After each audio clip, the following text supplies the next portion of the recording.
પુરુષોત્તમ માસ પ્રથમ અધ્યાય નૈમિષારણ્ય સુદ એકમ આજનો પાઠ પુરુષોત્તમ માસની કથા અધ્યાય પહેલો નૈમિષારણ્યમાં યજ્ઞ અધ્યાય પહેલો કાંઠા ગોરમાની કથા સંકીર્તન નૈમિષારણ્યમાં યજ્ઞ કરવાની ઈચ્છાથી ભૃગુ, અગસ્ત્ય, કપિલ, કાત્યાયન, ગૌતમ, કૌશિક, અત્રિ, ગર્ગ, જમદગ્નિ, ભારદ્વાજ, શૌનક, જૈમિની, ઉદ્રલક આદિ અનેક ઋષિમુનિઓ અને તપસ્વીઓ પોતાના શિષ્ય સમુદાય સાથે અહીં એકત્ર થયા હતા. તેઓ યજ્ઞ કરવાની તૈયારી કરી રહ્યા હતા. તે સમયે શ્રી વ્યાસજીના શિષ્ય શ્રી સૂત પુરાણી ત્યાં પોતાના શિષ્યો સાથે પધાર્યા. તેમને જોતા ત્યાં એકત્ર થયેલ બધા મુનિઓ એકદમ ઊભા થઈ તેમને વીંટળાઈ વળ્યા અને તેમની સમક્ષ કોઈ હિતકારક અને જગતનું કલ્યાણ થાય એવી કથા સંભળાવવા ઈચ્છા વ્યક્ત કરી. ઋષિ મુનિઓની કથા સાંભળવાની ઈચ્છા જાણી સૂત પુરાણીએ કહ્યું, હે મુનિશ્રેષ્ઠ, આપની આકાંક્ષા ઘણી ઉત્તમ છે. જેનાથી જગતનું કલ્યાણ થાય એવો માર્ગ અતિ ઉત્તમ છે. હું પણ આવા કલ્યાણકારક ઉદ્દેશથી તીર્થયાત્રા અર્થ નીકળેલ છું. હું પુષ્કર, મથુરા, પ્રયાગ, કાશી, ગયા આદિ તીર્થ ક્ષેત્રોમાં ગયો હતો. પછી દક્ષિણમાં તથા પૂર્વમાં બધા તીર્થક્ષેત્રમાં ફરી બદ્રિકાશ્રમ ગયો હતો. ત્યાંથી સરસ્વતી નદીને કિનારે આવેલ સિદ્ધક્ષેત્ર સિદ્ધપુર ગયો હતો. ત્યાંથી હસ્તિનાપુર ગયો હતો. ત્યાં મને ખબર પડી કે રાજા પરીક્ષિત રાજપાટ છોડી ઋષિ શાપથી મુક્ત થવા ગંગાજીના કિનારે ગયા છે. ત્યાં શ્રી વ્યાસજીના 16 વર્ષના દિગંબર અને તેજસ્વી પુત્ર શ્રી સુખદેવજીની કથા કહેવાના છે. અહીં અનેક ઋષિ મુનિઓ તપસ્વીઓ કથા સાંભળવા એકત્ર થયા હતા. હું પણ કથાનો લાભ લેવાના આશયથી ત્યાં જઈ પહોંચ્યો. એક ઊંચા આસન ઉપર શ્રી સુખદેવજી બિરાજમાન હતા.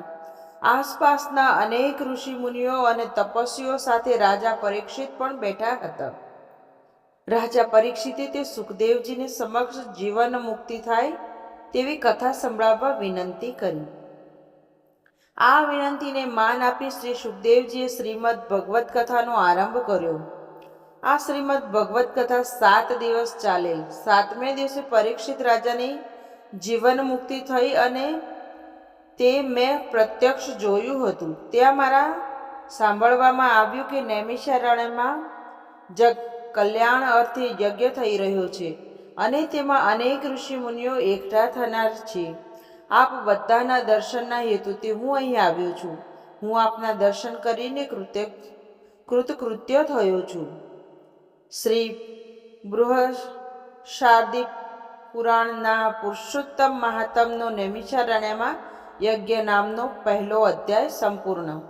હવે પુરુષોત્તમ માસની પાવન કથા વાંચીએ. કાંઠા ગોરમાની કથા. નદી કાંઠે એક રમણીય ગામ હતું.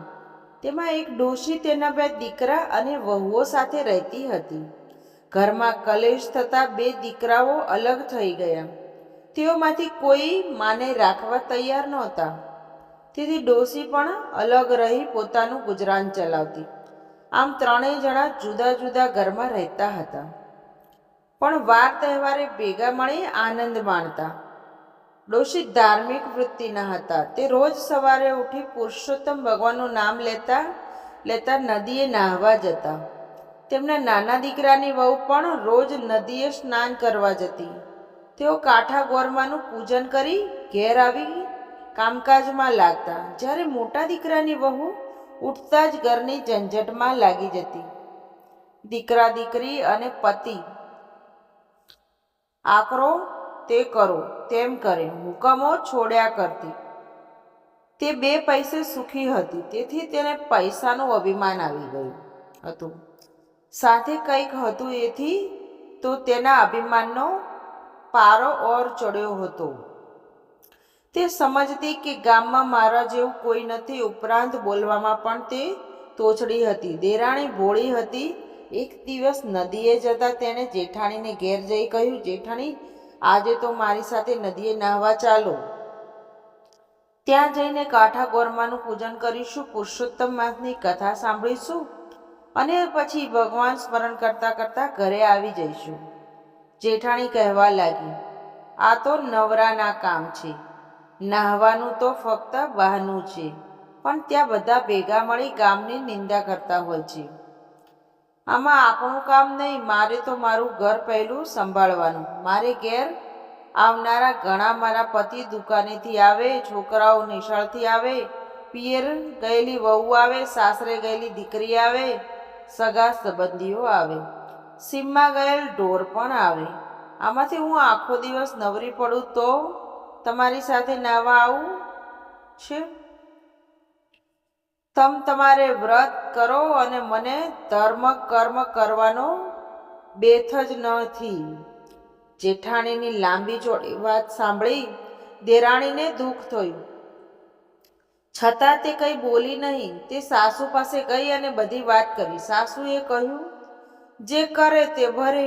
ભગવાન માળને સુખી આપે. ભગવાન માળને સુખ આપે છે અને સુખ મળ્યા પછી ભગવાનને તે ભૂલી જાય છે. મોટી વહુ સમજે તો સારું. મોટી વહુ સમજે તો સારું, નહીતર એના ભાગ્યના પન્ના ફૂટેલા જ છે. કાંઠા ગોરમાં રીઝે તો ધન ધાન્યનો પાર ન રહે અને ખીજે તો એ કોઈનીએ નહીં.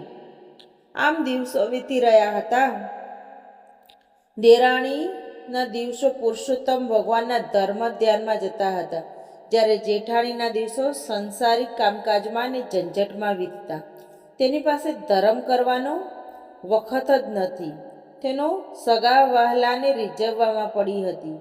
દેરાણી તો રોજ નદીએ નાહી કાંઠા ગોરમાની વાર્તા સાંભળતી અને ધર્મ ધ્યાનમાં મસ્ત રહેતી. આથી કાંઠા ગોરમાં દેરાણી ઉપર રીઝ્યા એને ઘણી સુખી સાહેબી દીધી. બીજી બાજુ પુરુષોત્તમ ભગવાનનું અપમાન કરનાર જેઠાણી ઉપર તે કોપાયમાન થયા. કાંઠા ગોરમાનો કોપનો પાર ન રહ્યો. તેમણે જેઠાણીને શાપ આપ્યો. આથી પેઢીએથી પતિ ગાયબ થયા. નિશાળે ભણવા ગયેલા છોકરા ઘેર પાછા ન આવ્યા. દીકરીના સાસરિયા કોપ્યા. તેથી તેની દીકરીને તેની મા પાસે જવા ન દીધી. પિયર ગયેલી વહુ પણ પાછી ઘેર ન આવી. કોઈ સગાવાલા ન આવ્યા. સીમમાં ગયેલ ઢોર પણ પાછા ન ફર્યા. આમ અણધાર્યું બનવાથી જેઠાણી હેબતાઈ ગઈ. તેના શોકનો પાર ન રહ્યો. તેને પોતાની ભૂલ સમજાઈ. તે દેરાણી પાસે પહોંચી ગઈ અને પોતાના દુઃખની વાત તેણે દેરાણીને કરી. દેરાણી તેને સાસુ પાસે લઈ ગઈ. સાસુ ઓટલે બેસી માળવા ફેરવી રહ્યા હતા. ત્યાં તો જેઠાણી આવીને તેમના પગમાં પડી અને વાર્તાલાપ કરતા કહેવા લાગી, માં, હું તો લૂંટાઈ ગઈ. મારો તો પતિ ગયો, મારો પુત્ર ગયો, ઢોર ઢાંખર ગયા. સવડા નાખું ત્યાં આવડા પડે છે. માટે કંઈક રસ્તો બતાવો. તમે કહેશો તેમ હું કરીશ. સાસુએ કહ્યું, મોટી વહુ, તે જાણે અજાણે પણ પુરુષોત્તમ ભગવાનનું અપમાન કર્યું છે. આથી કાંઠા ગોરમાં તારા ઉપર કોપાયમાન થયા છે. તેથી તારા બધા કાર્યો અવળા થાય છે. આથી કરીને તું પુરુષોત્તમ માસનું સ્નાન કર, ધર્મ ધ્યાન કર, કાંઠા ગોરમાનું પૂજન કર, એમને વિનવણી કર, ભૂલની ક્ષમા માંગ. હવે મારી એક વાત સાંભળ. ધર્મ થાય તો કરીએ, પણ ધર્મનો અનાદર ન કદી કરીએ. ત્યારે જેઠાણી રડતા રડતા બોલી, માં, હું સાવ આંધળી છું, અજ્ઞાન છું.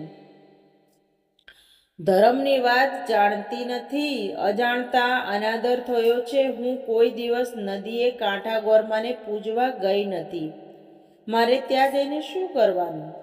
સાસુએ કહ્યું, એક થાળમાં પૂજનની બધી સામગ્રી લેવી. તેમાં શ્રીફળ, પુષ્પ, ચોખા, સોપારી, કંકુ, અબીલ, ગુલાલ, ધૂપ, અગરબત્તી મૂકી હાથમાં પૂજનનો થાળ લઈ ખભે ચૂંદડી નાખી ઢોલીને લઈ થોડી સ્ત્રીઓ સાથે વાજતે ગાજતે નદીએ જા.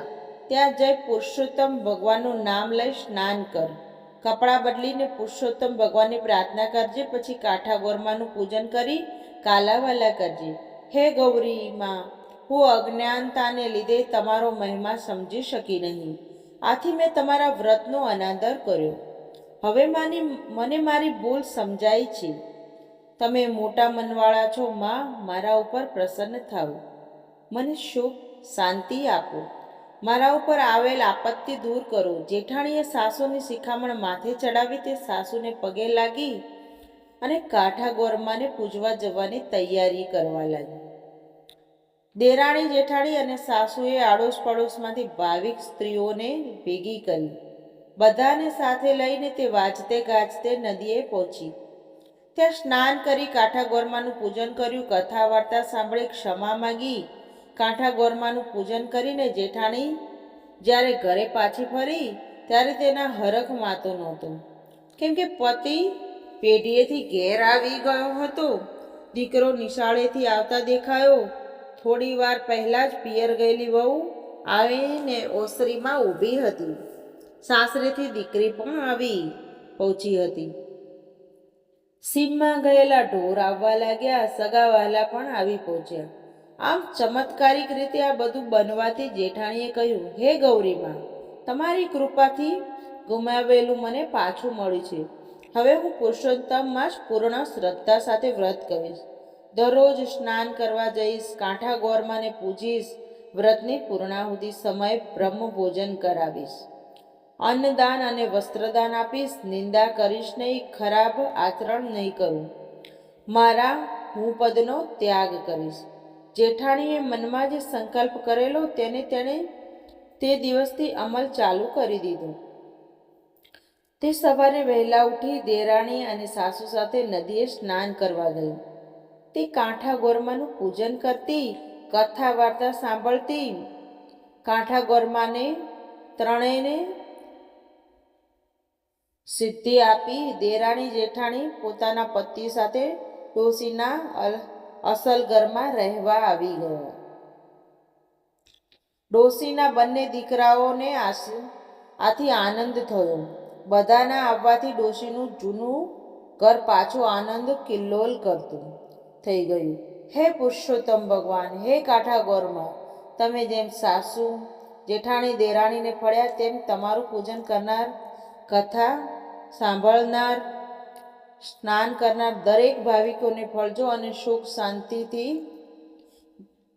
બોલો શ્રી પુરુષોત્તમ ભગવાનની જય.